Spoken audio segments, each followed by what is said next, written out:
Hey there, this is the first video and this is kind of like a tryout, so we will see where this goes, but I really want to make 40 videos that will be related to the 40 weeks of pregnancy.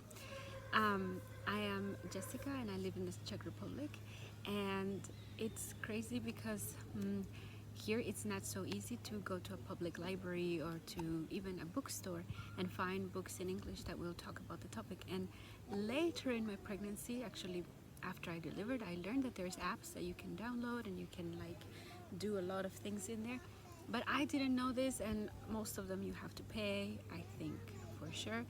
I still haven't researched that, but thankfully I had a friend who had a book about pregnancy. It's called Pregnancy Day by Day. The link will be down below, and it was a blessing because I was pregnant and I was able to read about my pregnancy as I was going through it. So I wrote notes about it and like the book was not mine, but I highlighted the things that I wanted into my notebook, and I thought maybe this could be useful for someone else. When you're pregnant, you really don't want to be reading, especially a big book like the one I had. So I thought this could be cool and useful for someone. So probably if you're watching this, you're either my friend and you're trying to be supportive, or you are either wanting to get pregnant or pregnant already. So I want to mention just 3 things about the first week of your pregnancy that you might not know. Okay, so here we go. Number 1.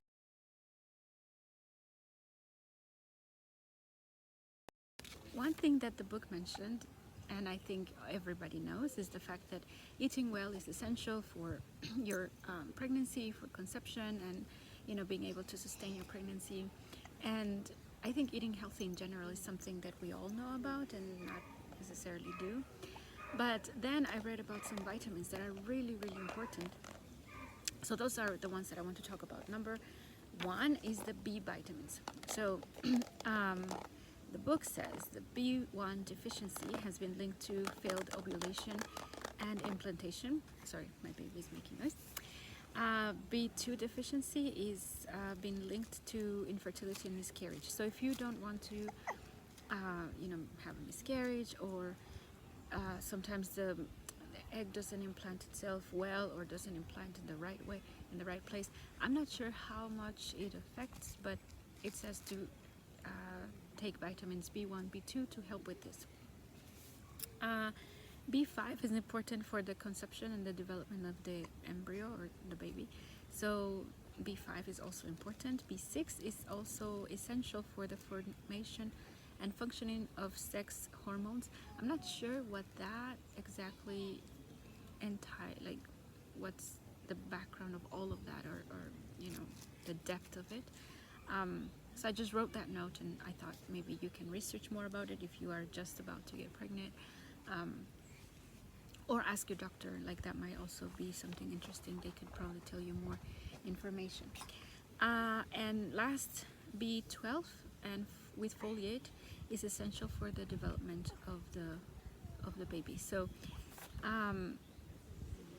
those are the vitamin B section of vitamins, but also folic acid. And folic acid is something that a friend of mine actually told me about as well, that it helps with not have to deal with depression. And folic acid is also something that you can either take as a vitamin supplement or just eat lots of green veggies, broccoli, spinach, green beans, peas, and chickpeas, and all these foods that have strong folic acid in them.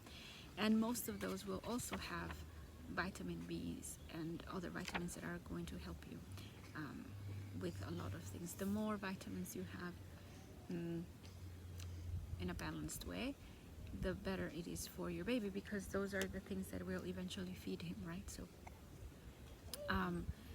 yeah, like, I knew about having a healthy diet and trying to eat as good as possible, but these vitamins were like, so now I know, and I tried to implement them a little bit more into my diet. Number 2,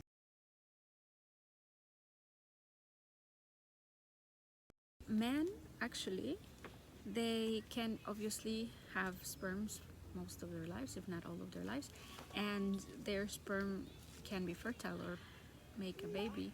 all of the time. But it is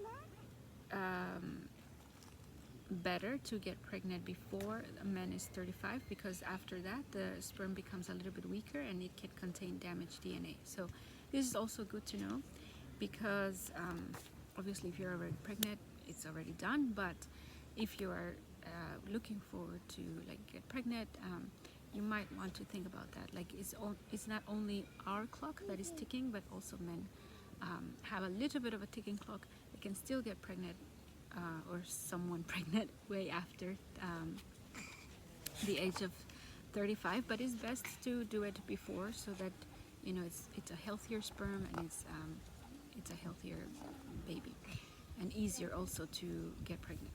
That there's always exceptions. I know some people that have gotten men that have gotten girls pregnant way after their 40s even, and girls that have gotten pregnant also later in their life. It's just a matter of you know, being careful, know your at least know some boundaries, so that you can take care of that and try and try and try, because until you get it, and getting pregnant is actually trickier than I thought. You see so many people getting pregnant left and right, and so like you think that it's just super easy, but after I read a little bit more about this book, I was able to see that it's actually quite a lot of work, and it's a huge blessing, because there's a lot happening. My baby and my husband are back there. You can see them. So anyway, yeah, we are here at the park because of course it's nice, and it's almost the end of summer, if not already the start of fall. We still have some nice days, so we have to take advantage, right? Okay, so the last point.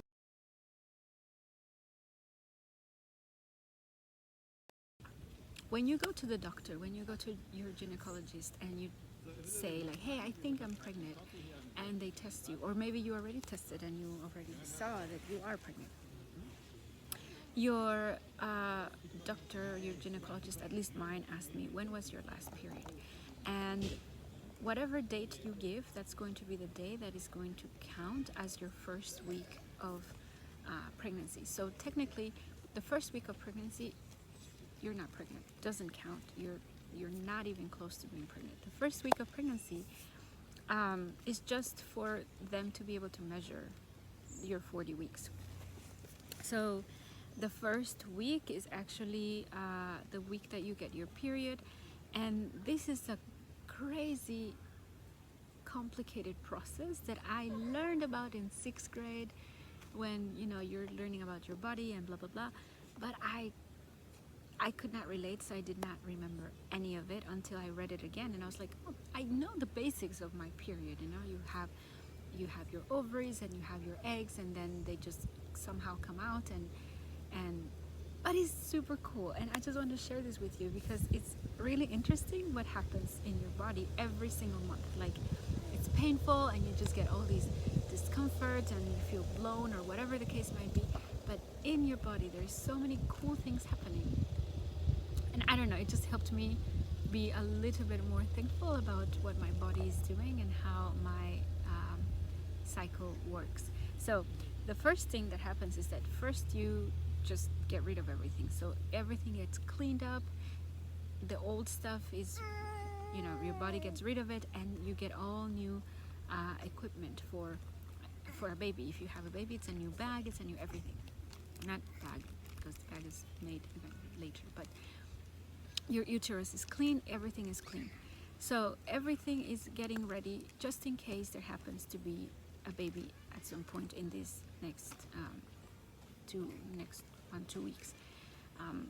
So what happens is that you get your period, everything gets cleaned, and after that your ovaries start to develop eggs.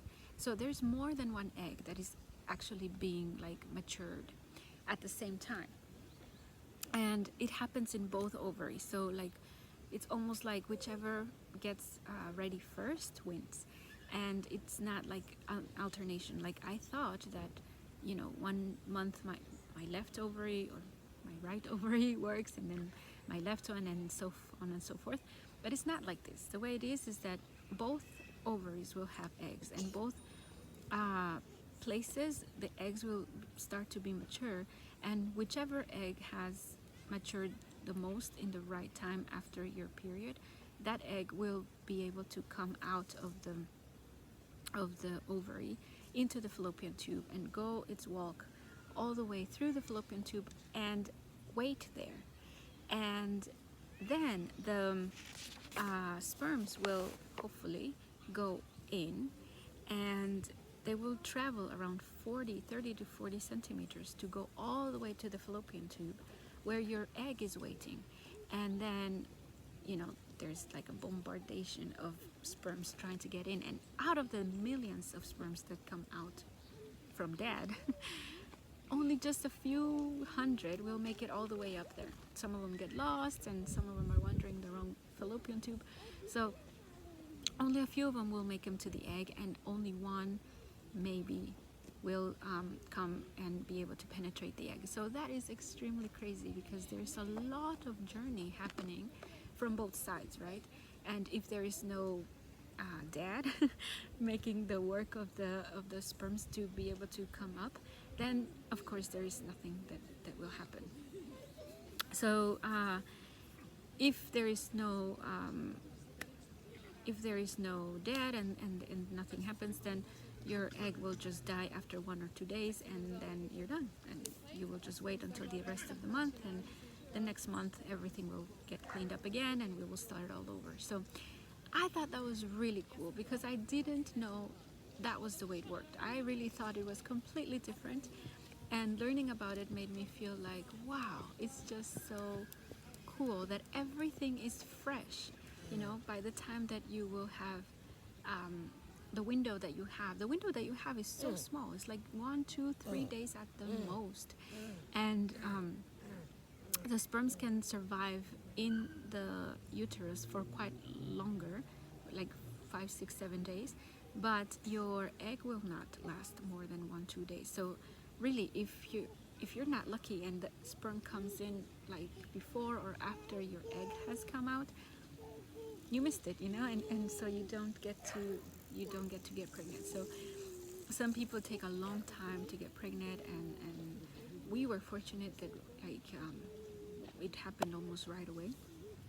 But I know some people that have a lot of troubles, and maybe it's because you're trying in the wrong window. So like right after your period ends, you can start making a baby, and that's about the time that you will have the right time to let it happen. So anyway, there's tons of things that the book mentions about how to help you be able to get pregnant, but most likely you are already pregnant. That's why you're watching this video. So anyway, I hope this is helpful, and I hope that you get excited about this with me.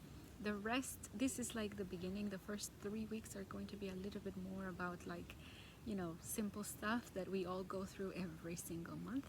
But right after that, you will get to see tons of things about how your baby develops and how many things are changing, and you know how, at least it helped me to see that all the nausea and I didn't have so much nausea, but I had lots of heartburn and lots of I felt super blown, and I couldn't eat a lot of things because I just felt like I was not hungry. I couldn't put anything in my stomach or my mouth even, and you know, and all this discomfort, and you just feel like you want to go to the bathroom so often, and blah blah blah. All of it is just part of a process, and there is a miracle happening.